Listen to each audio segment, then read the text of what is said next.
Our text is in Acts 17, verses 1 to 9.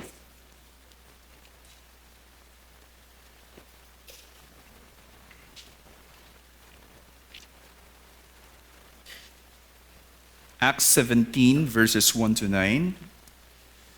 Church, hear the word of the Lord. Now when they had passed through Amphipolis and Apollonia, they came to Thessalonica, where there was a synagogue of the Jews. And Paul went in, as was his custom, and on 3 Sabbath days he reasoned with them from the Scriptures, explaining and proving that it was necessary for the Christ to suffer and to rise from the dead, and saying, "This Jesus, whom I proclaim to you, is the Christ." And some of them were persuaded and joined Paul and Silas, as did a great many of them were of devout Greeks, and not a few of the leading women. But the Jews were jealous, taking some wicked men of the rabble. They formed a mob, set the city in an uproar, and attacked the house of Jason, seeking to bring them out to the crowd. And when they could not find them, they dragged Jason and some of the brothers before the city authorities, shouting, "These men who have turned the world upside down have come here also. And Jason has received them, and they are all acting against the decrees of Caesar, saying that there is another king, Jesus." And the people and the city authorities were disturbed when they heard these things. And when they had taken money as security from Jason and the rest, they let them go. Church, this is the word of the Lord.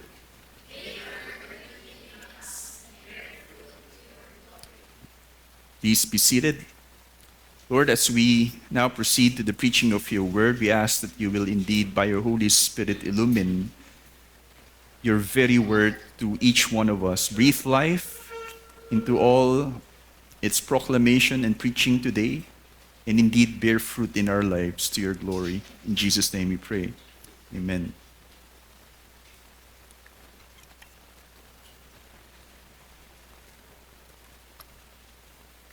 Sa pagsulong po ng mga disipulo ng Ebanghelyo sa atin pong teksto, tila ang bawat lugar na kanilang tinatapakan, masasabi po natin ay nawawala sa kaayusan.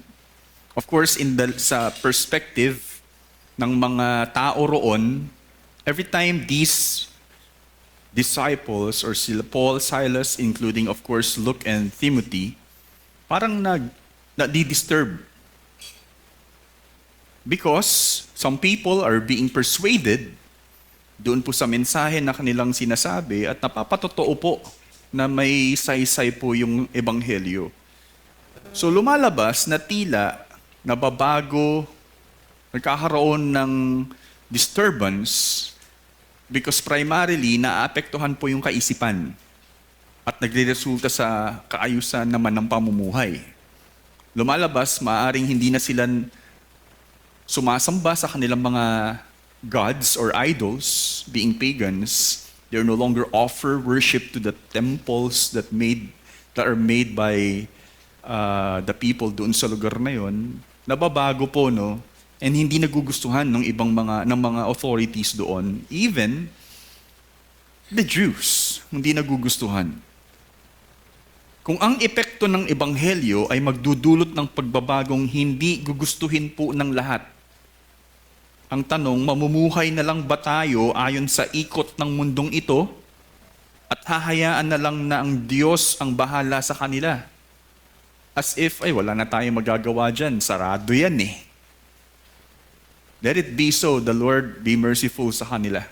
Hindi natin pwedeng istorbohin o kaya hindi natin pwedeng guluhin, baguhin pa yung mga nakaugalian nila. Ganun na lang po ba yung gagawin natin kung ganun po lagi yung mga tao o lugar na atin pong mga inaabot? Ano nga ba ang gagawin natin sa Ebanghelyo na ating sinasampalatayaan at pinagkatiwala sa atin?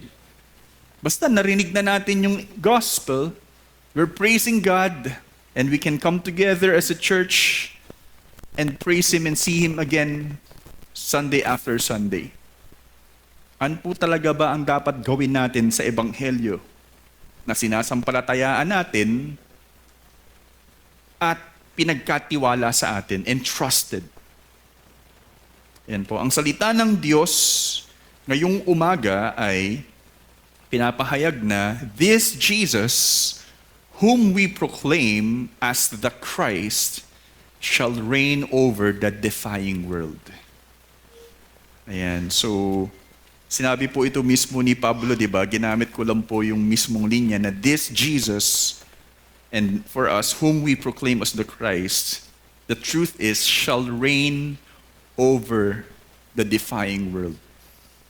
Ang katotohanan po, di ba sinabi po ng mga tao doon, these people,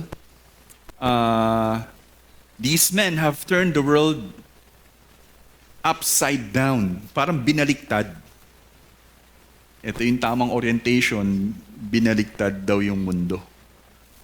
Pero the truth is, ang sitwasyon po ng mundo ay nakabaliktad na eh. Kailangang iayos uli sa tamang orientasyon. Kaya ang ginagawa ng mga disciples, actually, they are turning the world downside up.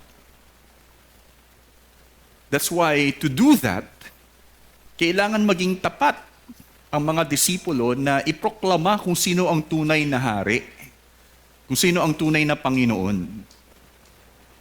We have to be faithful in proclaiming indeed that Jesus is the Christ. Because that actually reorients the world and sets the world into right motion. Yan, tayo po yung kasangkapan na ginagamit ng Diyos dito sa pagbabagong ito. Dalawang aksyon, o sa mga bata, simple message is, Jesus shall reign. Okay, Jesus shall reign. Yun lang po, 3 words, no? Jesus shall reign. Dalawang aksyon sa teksto ang kinapapalooban nito. Ibig pong sabihin, sa teksto, may dalawang aksyon na ginawa para po ma-turn yung world downside up. Una, heralding the rule of the sovereign one. Verses 1 to 4. Heralding the rule of the sovereign one. Pag sinabi pong herald, bukod po sa mensahero, sila lang po yung parang nag-e-echo nung anunsyo mula sa palasyo.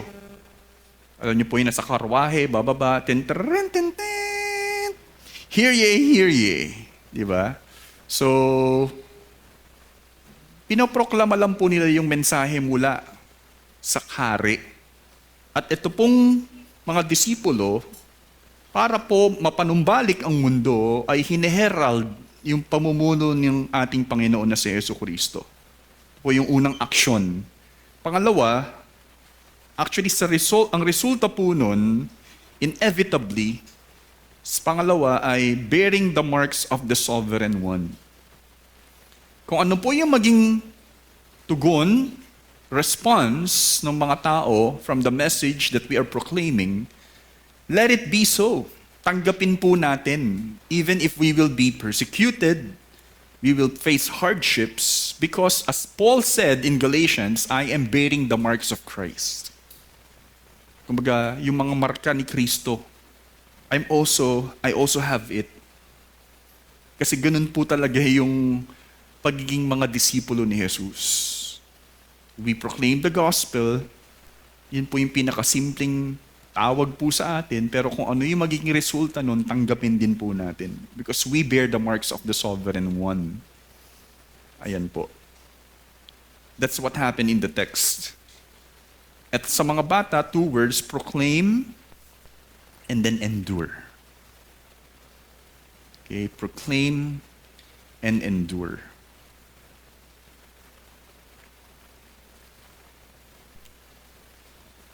Yan, makikita po natin, at least ma-appreciate po natin sa dulo yung saysay ng realidad na ito. So una, heralding the rule of the sovereign one. We are so, kumbaga, immersed na po no, sa author ng ating inaaral na aklat na si Lucas, kung mapapansin po ninyo, si Luke po ay marami pong version, kung hindi version, examples o kaya repetitions na meron ng isang event na nag-gather yung mga saints after the Pentecost na preach ni Peter yung gospel. They repented and were baptized, and they gathered in one place praying and then studying the teachings from the apostles, yung mga ganyan, apostles teaching, breaking the bread, fasting. Another event. That's one at least that I can remember. Pero ito po, sa Thessalonica, pagdating po nila from Philippi, the same scene. They preached the gospel. Actually, they reasoned, if not preach. Ano pong resulta? Some received the message, and others rejected. And the Jews also, ang nag-umpisa. So ito po, pero hindi masasabi din po natin na bagamat ganito nga po yung estilo ni Lucas, he may be like presenting evidences na totoo si Kristo o totoo yung ebanghelyo by evidences of 1 and 2, pero marahil sa bawat lugar na tinatapakan nga po talaga ng mga disipulo, talaga pong may hostility. Hindi po basta magugustuhan. And ito nga po ang isa pong nangyari uli pagtapak nila sa syudad ng Thessalonica. Naging pamilyar man na tayo sa katangiang ito ng ministeryo ng Ebanghelyo, kung saan meron pong two sides of the coin. Tama po ba? One side is there is reception and there is rejection on the other side. So, ano nga ba ang tunay na larawan ng realidad na ito? What I'm trying to say is, we know there is reception and rejection, pero yung totoong picture nito, paano ba natin dapat intindihin? Bakit may reception? Bakit may rejection? Bakit sa mga lugar na ito, hindi basta ganun yung ma-expect nating resulta? Ito po yung magandang tignan po natin dito. So, verse 1, especially in the context of the Thessalonica city, o Thessalonians, basahin natin verse 1. Now, when they had passed through, una pong bayan o kaya lugar, Amphipolis, and then Apollonia, they came to Thessalonica, where there was a synagogue of the Jews. So dumaan lang po sila. Pero yung layo po nito, actually malayo po ito. Mula po sa Philippi hanggang Thessalonica, 100 miles yung distance. Okay? 100 miles, not kilometers. So, pagdating po sa Amphipolis, nag-spend time po sila doon ng isang araw, sabi. Apollonia na naman isang araw. Hanggang sa makarating po sila sa Thessalonica na tinatayang 3 araw daw po yung travel. Makarating ng Thessalonica. At dahil nga po, ina-expect nila sa Thessalonica na may synagogue, doon po muli sila pumunta. Dumiretso sila sa synagogue na madali po sila makapag-ministeryo at marahil i-welcome po sila. Ang Thessalonica ay sinasabi pong capital ng Roman province ng Macedonia. We're talking about the Macedonia place, Macedonia. Ang capital daw po nun ay itong city na ito, yung Thessalonica. Capital ng Roman province ng Macedonia. Isa ang lugar na ito na nasa impluensya ng tinatawag na imperial cult. Okay? Na siyang naging konsiderasyon nila Paul sa kung paano ministeryohan ang komunidad doon base sa mga susunod na saad, pati ng sulat mismo ni Paul sa Thessalonians. We will appreciate at least ito pong text sa Acts na makakatulong para ma-appreciate din natin yung letter ni Paul sa Thessalonians. Okay? Kasi ang context po ng Thessalonica ay being pagan, Greek also na influence, sumasamba nga po sila sa mga Diyos-Diyosan. But the worst is, may tinatawag na they are making human leaders, when they die, they will, divinize ang tawag, deified, gagawin pong Diyos yung mga emperor nila. Sa mga coins na yon, naka-inscribe po doon na parang win-worship po sila as gods. Actually, sa lugar po, kahit po sa atin pong time ngayon, meron pong mga ganitong lugar. Ang isa po kong masasabing lugar na ito ay North Korea. Na yung lugar doon, ay yung namumuno doon, yung ang tawag dyan, anong tawag? Kim Jong. Tama ba? Anyway, Kim Jong, kilala nila, ano man tawag? Diktador. Yon, diktador. Wala kang ibang mapapanood daw na palabas, puro siya yung makikita. Talagang dapat mag-react ka ng ano. At kung hindi mo gagawin yon, mapapanagot ka. So the Thessalonica, ganun din po, especially in the emperor under the rule of Claudius Augustus. Siya po yung emperor during this time. Kaya po, si Pablo, sa sulat niya sa Thessalonians, meron pong mga imagery, di ba may rapture part sa Thessalonians? Kung alam po ninyo, not really about it. Pero because of the God something. Okay? And even the rulers and authorities in their context, gusto pong iproklama ni Pablo kung sino ang totoong nagro-rule. Kaya po dito po sa atin pong teksto, ganun din po yung konteksto na, ganito rin po yung mensahe na gustong maiparating ni Pablo.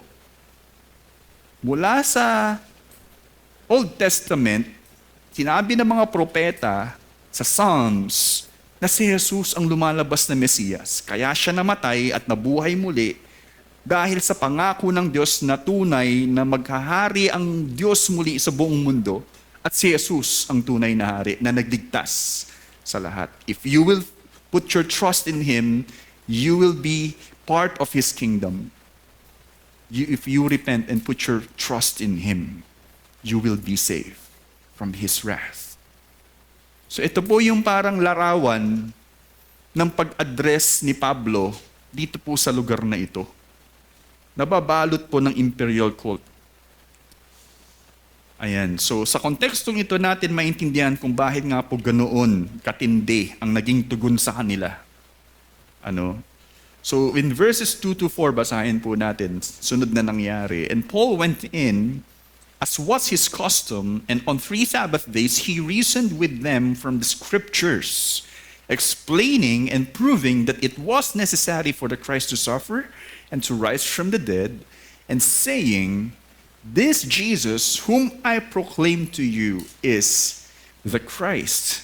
And some of them were persuaded and joined Paul and Silas, as did a great many of the devout Greeks and not a few of the leading women. Actually, many leading women, not few So tumungo nga si Paul sa synagogue ng mga Hudyo, and ito po yung nagiging practice lagi ni Pablo. Lagi siyang tumutungo roon, especially kapag Sabbath. Kumpara po sa pagbabahagi ni Pablo, if you can recall, sa Pisidian Antioch, di ba meron pong some kind of worship service, and then may nagtanong, who among you wants to say something? At nag-volunteer si Pablo, nagbigay po siya ng mensahe. Dito po, hindi po ganun ang nangyari, mukha pong nakipag-reason out siya, para nakipag-argumento to prove something, to give another idea, ganyan po. May mga visitors po dyan, mga orators, mga prophets so-called, and other teachers. No? Ito po yung ginawa ni Pablo na lumalabas sa tatlong araw ng Sabbath, 3 Sabbath days. Nakipag-diskusyonan po si Pablo to proving that Jesus is indeed the Christ. Ayan po, no? Gaya po ni Jesus,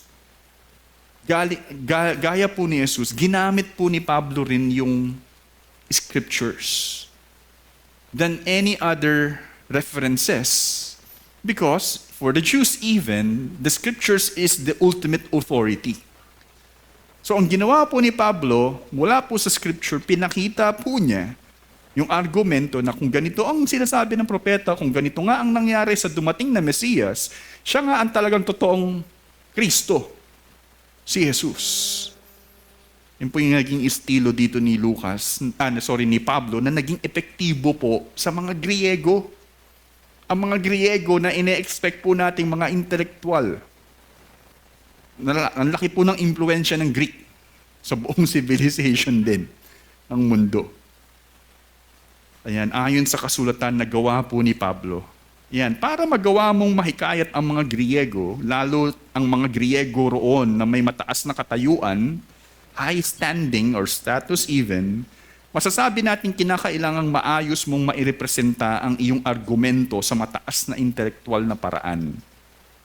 So, Paul will really, use his abilities and learnings na maipresent po niya yung gospel well.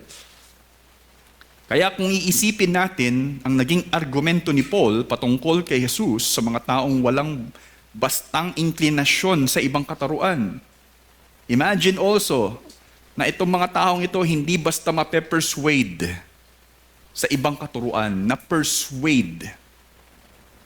Mukhang ang galing po ng naging rhetorical way of communication dito ni Pablo at napaniwala niya ang mga taong ito. Ayan. Kung isipin natin ang naging argumento ni Paul patungkol kay Jesus sa mga taong walang inklinasyon sa ibang katuruan, maituturing na ang pagsasalita ni Paul ay may talas sa kaunawaan at pagbabahagi nito. Imagine sharing the gospel to a professor of UP or probably an attorney or Senate or sino man. You need a better way of communicating how you will communicate the gospel na high level. Subalit, ito po ang masasabi natin, hindi lang po basta sa intellectual na paraan na persuade ng mga taong ito, alalahanin po natin na ang ginamit ni Pablo dito ay yung salita ng Diyos. Ang kasulatan ay salita mismo ng Diyos. Nadakip nito ang puso't isipan ng ibang mga nakikinig tungo sa kanilang kaligtasan bilang purong intensyon nito. Ibig pong sabihin, kumpara po sa mga philosophers, again, mga prophets or orators na pumupunta sa synagogues para makipagdiskusyon on any intellectual subject para maakit yung mga taong iyon tumutungo lang para po sa personal gain. Actually, makalikom. Pero si Pablo, tumutungo roon, pinoproklama, even in that kind of presentation, for their salvation, not for anything else. At mula pa sa salita ng Diyos. Ito po yung mismo naging, hindi naman po ihinaing pero ito yung sinabi ni Pablo mismo sa sulat niya in 1 Thessalonians 2:3-5, sabi po niya rito, for our appeal does not spring from error or impurity or any attempt to deceive. But just as we have been approved by God to be entrusted with the gospel, so we speak not to please men, but to please God who tests our hearts. For we never came with words of flattery, as you know, nor with a pretext for greed. God is witness. So hindi po niya ginagawa yung ganong klaseng nagpapagal siya para maging maganda yung Kristyanismo. Hindi po Ang layunin po ni Pablo ay talagang maibahagi ang katotohanan patungkol kay Jesucristo at ang mga taong iyon ay maligtas. So brothers and sisters, kung meron mang intinakdang paraan ang Diyos, if there is an ordained means that God decreed para mabago ang puso't isipan ninuman, ito ay walang iba kundi ang kapahayagan na si Jesus ang Kristo o ang tunay na soberanong hari sa buhay ng tao base sa otoridad ng salita ng Diyos.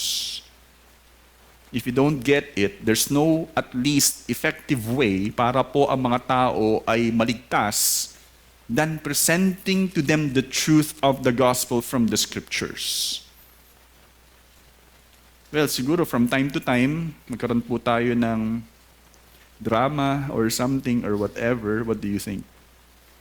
Pero there's no other way, I think, that is directly for the hearts and minds of the people to really have a new life and a new hope in this life.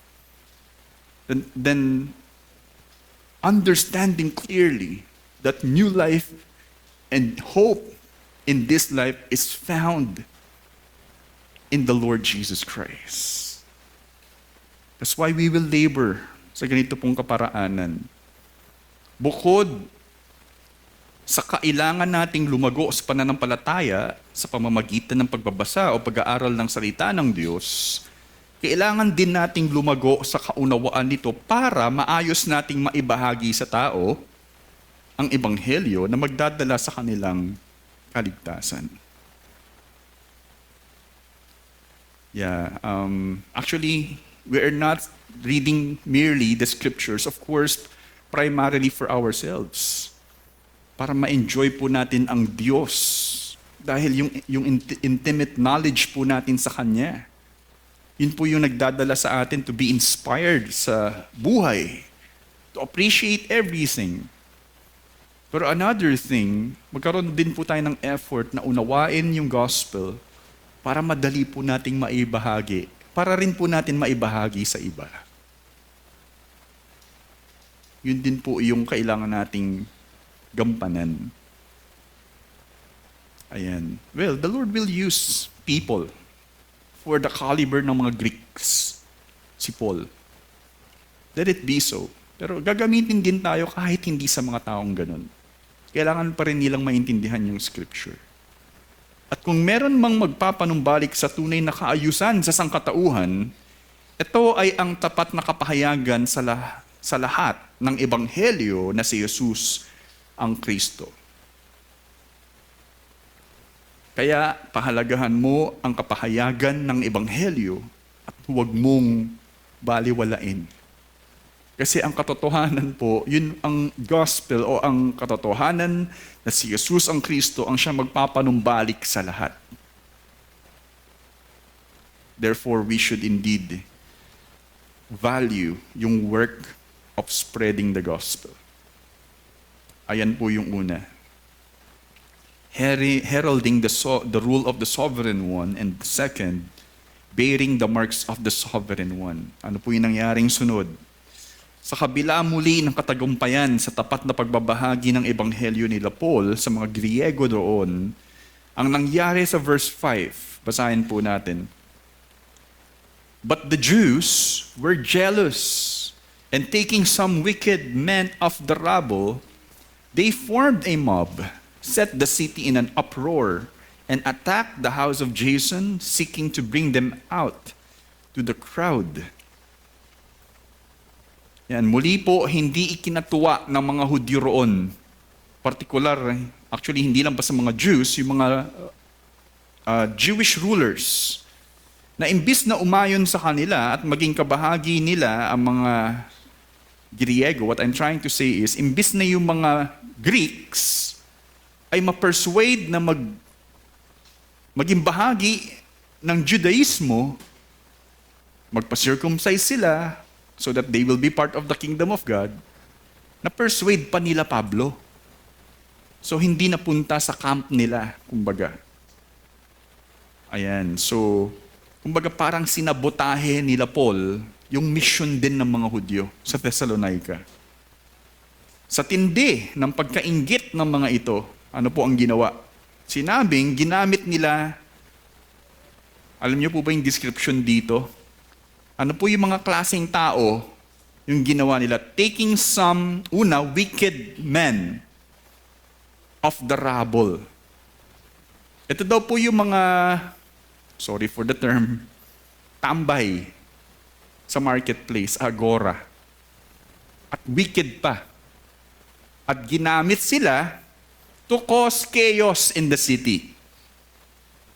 Yung parang, babayaran sila para sila gumawa ng ganung gulo. Yan po yung mga palaboy, at tambay sa lansangan para manggulo sa lungsod. That's actually who they are.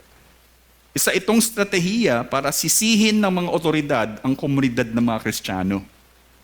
Na kaya nagkaroon ng gulo dahil po sa mga Christians na yan. Sa pagdulot ng, para sisihin ang mga otoridad, ang komunidad ng mga Kristiyano sa pagdulot ng kaguluhang ito at tuluyan silang mapahinto o kaya'y maitaboy. Kasi po ayaw po ng Roman Empire ng gulo. Mamaya may sasabihin po tayong nila, parang ini-establish na state ng Roman Empire. Ayaw po nila ng gulo. Kaya kung may nag-cause ng gulo sa syudad, huhulihin po sila. Ito po yung ginawang strategiya ng mga Hudyo. At dito po, hindi po nakita si Paul and Silas. Tama po ba? Sino po ang nakita? What they did, si Jason actually and other brothers, so pumunta sila sa house daw po ni Jason. Out of nowhere, there's this person, Jason. Wala rin pong basta nakakilala sa kanya. Pero tinukoy ni Lucas eh. Ang assumption po, si Jason ay believer at meron din po siyang tahanan, katulad po ni Lydia, na common place for gathering ng mga Christians. So kung saan man aarestuhin sila Paul and Silas, they will consider yung house ni Jason na naroon sila Paul and Silas. Pero hindi nga po lumalabas nakita sila Paul and Silas doon. Pero ang gusto nilang gawin, ganun uli ang gawin nila, i-drag sila Paul and Silas sa publiko at hatulan doon. Mapanagot uli. Ayan, so tumungo ito sa bahay nila Jason, kung saan maaring yun po yung lagi nilang pinagtitipunan. What happened next in verses 6 to 8, basahin po natin. And when they could not find them, they dragged Jason, in Tagalog, kinaladkad, and some of the brothers before the city authorities, shouting, "These men who have turned the world upside down have come here also, and Jason has received them, and they are all acting against the decrees of Caesar, saying that there is another king, Jesus." And the people in the city authorities were disturbed when they heard these things.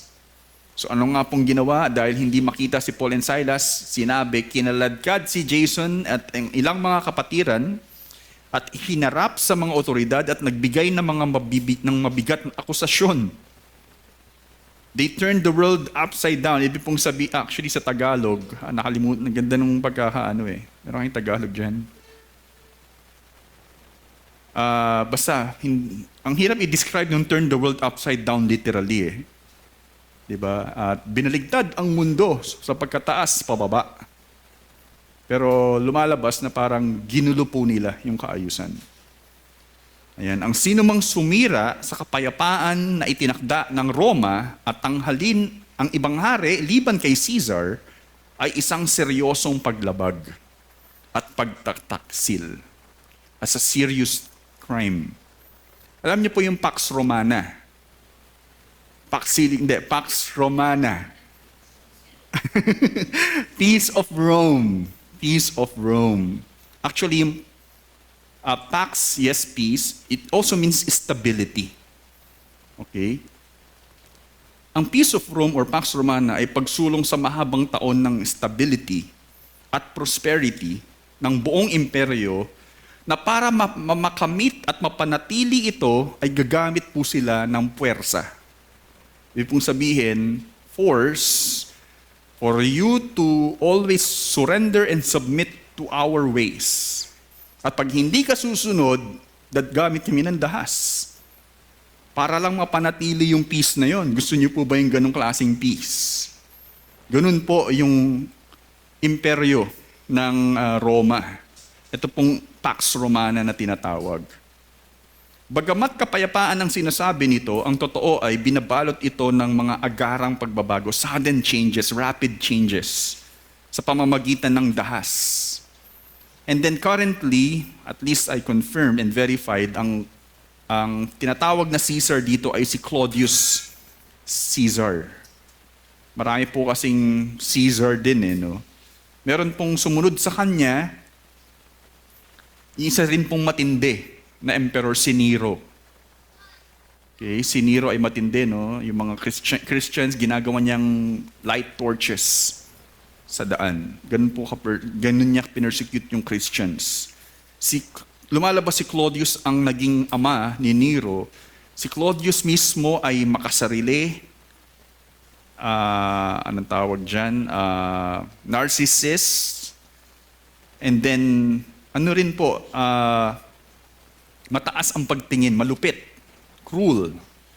Ang mga paratang na rebelyon sa pagbabaliktad ng mundo, turn the world upside down, at pagkilala pa sa ibang hari na si Jesus ay tunay na nagdadala sa kasiraan sa mga mananampalataya. Kumbaga nalalagay sa mahirap na sitwasyon yung mga Kristiyano sa ginagawa ng mga Hudyo. Hinalintulad sila sa ibang mga nagsasalita sa synagogue na dangerous at subversive kahit hindi naman talaga. Yung mga sinabi natin kanina na pumupunta sa synagogue, commonly daw po, mga subversive sila. Yung hindi nagpapasakop sa gobyerno. Ganun po yung, parang sinasabi yung mga Christians, ganun din yan na matumutungo sa synagogue. Subalit, sa verse 9, ito po naman ang nangyari, and when they had taken money as security from Jason and the rest, they let them go. Sa Tagalog, ano po yung ginawa nung taken money as security? Piyansa. So nakapagpiyansa si Jason and the rest, at sila po ay pinalaya. Okay, so for some reason, ito po ang nangyari sa huli. Pinagpiyansa na lamang nila at pinalaya si Jason pati ang mga kasama sa layuning. Ang gusto po kasi nila, we will let you go pero wag na kayo magpatuloy, paalisin nyo rin mismo sila Paul and Silas. Makikita natin mamaya to sa sulat ni Paul sa Thessalonians. So binilikan, kasi pagdating po sa verse 10, will be part of the next text next Sunday. Makikita po natin dito, the brothers immediately sent Paul and Silas away by night to Berea, to another city. So gusto mapaalis sila Paul and Silas sa Thessalonica. Pero binalikan po muli ito ni Paul sa sulat niya sa Thessalonica, ang pagsirang ginawa ng mga Hudyo. In 1 Corinthians 2:15 to 16, let me read, sabi po rito, pertaining to the Jews who killed both the Lord Jesus and the prophets and drove us out and displeased God and opposed all mankind by hindering us from speaking to the Gentiles that they might be saved, so as always to fill up the measure of their sins. But their wrath has come upon them at last. Grabe rin po yung galit ni Pablo sa mga Hudyo. Pinahinto po sila magsalita at ayaw na silang pabalikin pa actually sa Thessalonica. Pero this is verse 15 and 16. Basahin po natin yung una niyang sinabi sa verse 14. Verse 14 actually says, inuna ko lang po yun kasi I'm trying to point out yung ginawa ng mga Hudyo. Pero ito po yung naging encouragement ni Paul sa kanila. And we also thank God constantly for this, that when you received the word of God, which you heard from us, you accepted it not as the word of men, but as what it really is, the word of God, which is at work in you believers. For you, brothers, became imitators of the churches of God in Christ Jesus that are in Judea, for you suffered the same things from your own countrymen, as they did from the Jews. So, ini-encourage po niya yung sitwasyon ng mga mananampalataya sa Thessalonica na kung saan tinanggap nga po nila yung salita ng Diyos na katulad ng mga mananampalataya sa Judea, at kayo rin ay nagsuffer from the authorities and even from the Jews. So, at least for us to appreciate yung sitwasyon po talaga dito sa Thessalonica by reading what Paul said in his letter. Bagamat kalakip ang pagdurusa sa paghahayag ng Ebanghelyo, isa pa rin itong katagumpayan. Right? Really? Na-persecute na, it's still katagumpayan. Dahil sa lahat ng ito, taglay nga po natin yung marka ni Yesu Cristo. Which is what Paul said in Galatians 6:17. Taglay po natin yung marka ni Yesu Cristo kapag tayo po ay dumadanas ng ganito. Kaya po, ang katanungan ay, taglay mo ba ang marka ni Jesus kung ikaw ay talagang tumatayo sa katotohanan ng Ebanghelyo? Ganun ba? O sige, maghahanap ako ng suffering so that I will bear the marks of Christ. No, it's not like that. It's not all about magkaroon ka rin ng merit of suffering. Pero in your commitment to the gospel and faithfulness in proclaiming it, hinaharap mo ba, hinaharap din ba natin yung sitwasyon na talagang tayo ay dadanas ng pagdurusa because of your faithfulness? Ikaw ba yung katulad ng mga disipulo who bears the marks of Jesus Christ? Maganda rin po natin i-consider iyon. Kasi marahil ang gusto po ng mga Kristiyano ay maraming numbers na nag-pray ng Lord's Prayer at mai-report po natin yun. Makuha lang natin yung mga ganong klaseng resulta. At ayaw po natin yung mga rejection, gagawa tayo ng ibang paraan para ma-persuade sila. Pero sila Paul and the other believers, they bear the marks of Jesus Christ. Kaya brothers and sisters, gaya ng natutunan natin sa huling teksto last Sunday, sikapin natin karapat dapat tayong kumatawan sa Ebanghelyo. Sa Ebanghelyong ating sinasampalatayaan. Do you have the gospel honor na tinatawag? Kung totoong mananinindigan ka sa katotohanan na si Jesus ang tunay na Panginoon at soberanong hari ng lahat, handa mo ring dapat tanggapin ang mga kalakip nitong kahihinatnan kung ito ang paraan para manumbalik ang buong sangkatauhan sa Diyos na dakila. Naway tunay na maging kabahagi ka sa panunumbalik ng mundong ito sa naaayon nitong oryentasyon sa pamamagitan ng kaaya-ayang kapahayagan ng Ebanghelyo. Again, that's the point. There's no other way to turn this world downside up than to call them to faith in the Lord Jesus Christ and to repent of their sins. If not, wrath will come. And it's not simply about proclaiming it as if nakadepende po sa atin yung pagbabago ng mundo. That's why the term that we should consider is, are we participating sa ginagawa ng Diyos? Because the word, that the God is at work para po mapanumbalik yung mundong ito, which He already accomplished through His Son, Jesus Christ. And we are ought to proclaim this good news. But kalakip po nun ay harap din po tayo sa pagdurusa. Why? Kasi po, in the spiritual realm, nagkakaroon din po talaga ng war. Na mapanagot ang kasamaan, ang evil sa pagtungo, sa malapit na pagtungo ng paparating na haring si Jesus. There is that war ongoing. At itong pagbabahagi ng Ebanghelyo is a form of this war. Nalabanan kung sino talaga yung, na maiproklama kung sino yung totoong hari. There will be resistance. There will be people na hindi gugustuhin yung umattend ng church, hindi magbasa ng Biblia, manatili sa estilo ng pamumuhay nila. Because they think that is what's better in this life. Paano natin lalabanan yun?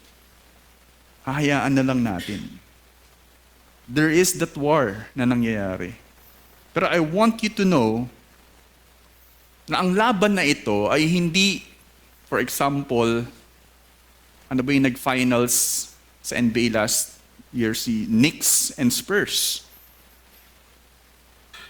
Or US versus Spain. Actually, ang laban na nangyayari, God versus Satan, for example, ay US versus Philippines.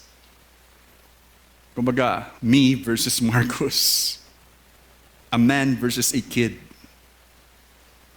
Hindi po matatalo ako basta ni Marcos. And the Philippines will defeat US in basketball. Satan cannot easily defeat God. Pero bakit parang talunan yung mundo sa Diyos?